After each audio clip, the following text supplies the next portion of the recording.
ان انا رفعت علامه رابعه داخل الملعب. كده اين الحقيقه في الموضوع؟ عشان كده الحقيقه يا فندم ان احمد لم يعتذر اليوم. احمد اعتذر تاني يوم المباراه، قدم اعتذار رسمي لكابتن سيد عبد الحفيظ بصفته مدير الكوره لتقديمه لمجلس اداره النادي الاهلي. نعم. الاعتذار مفاده انه بيعتذر لمجلس اداره النادي الاهلي وجماهيره واعضاء الجمعيه العموميه وجماهير مصر بصفه عامه اذا كان اساء في افساد فرحتهم بالفوز ببطوله كبيره، وهو لم يقصد بذلك الاساءه الى اي من المنتمين الى التيارات الاخرى او كذا. وهو ما اكد عليه النهارده في التحقيقات. يعني ما ذكر خلاف ذلك فهو من وحي خيال او نزل خيال من كتبه. يعني في التحقيقات ما قالش ان انا مش ندمان ولو عاد الامر اطلاقا يا فندم، ده تحقيق رسمي. نعم اطلاقا ما حصلش. طب في التحقيق الرسمي عندما سئل لماذا فعلت ذلك ماذا كان رده؟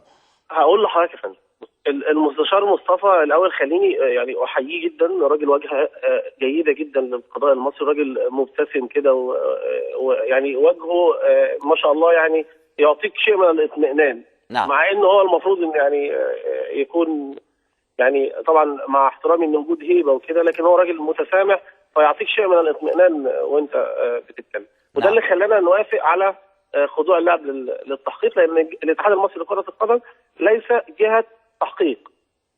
البطوله دي ينظمها يا استاذ خيري الاتحاد الافريقي.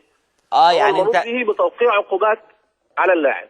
وقد اصدر الاتحاد الافريقي ثاني يوم المباراه بيان رسمي يقول فيه ان الاشاره دي غير مدرجه ولا تعني لنا اي شيء.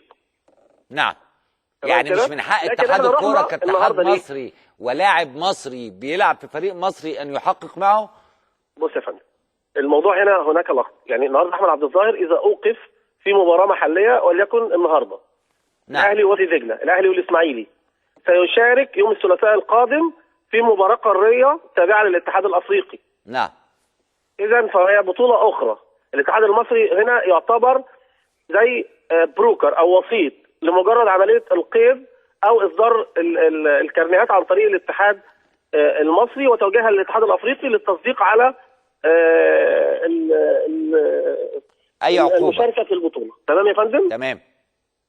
اذا النهارده وجودنا مع الاتحاد المصري احتراما لكيان هذا الاتحاد واحتراما منا ان احنا نخضع انا واحمد عبد الظاهر للاتحاد المصري، لكن الاتحاد المصري ليس له صفه في توقيع عقوبه على اللاعب.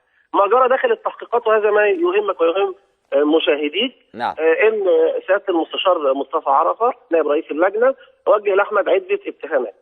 اولها هل يعني كنت تقصد او كنت مرتب للاشاره باشارات سياسيه او كذا؟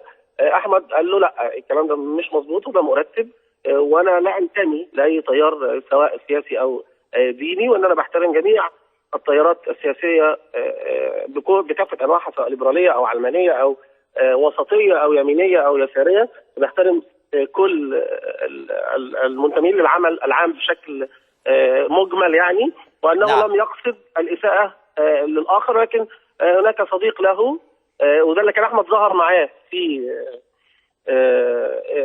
احداث رابعه، هو دوت اللي توفى، فهو تقليدا لذكراه لمده ثواني اشار بهذه الاشاره التي لم يقصد من خلالها تعكير صفو الفوز على جماهير النادي الاهلي او جماهير مصر. سالوا المستشار مصطفى انت يعني تعرف ان الكلام ده مخالف للوائح الاتحاد الدولي والاتحاد الافريقي والاتحاد المصري؟ اجاب بمنتهى الوضوح وده شيء مظبوط وصحيح ان الاشاره ديت لم ترد لنا كانها نوع من الانواع الممنوعه او الاشارات. ليه ما شافش الضجه اللي كانت قبليها بتاع لاعب الكونغ فو؟ يا فندم لا، انا حضرتك بتاخدني لاتجاه ثاني. انا بقول لك اللوائح بتضمن احنا في دوله الفيفا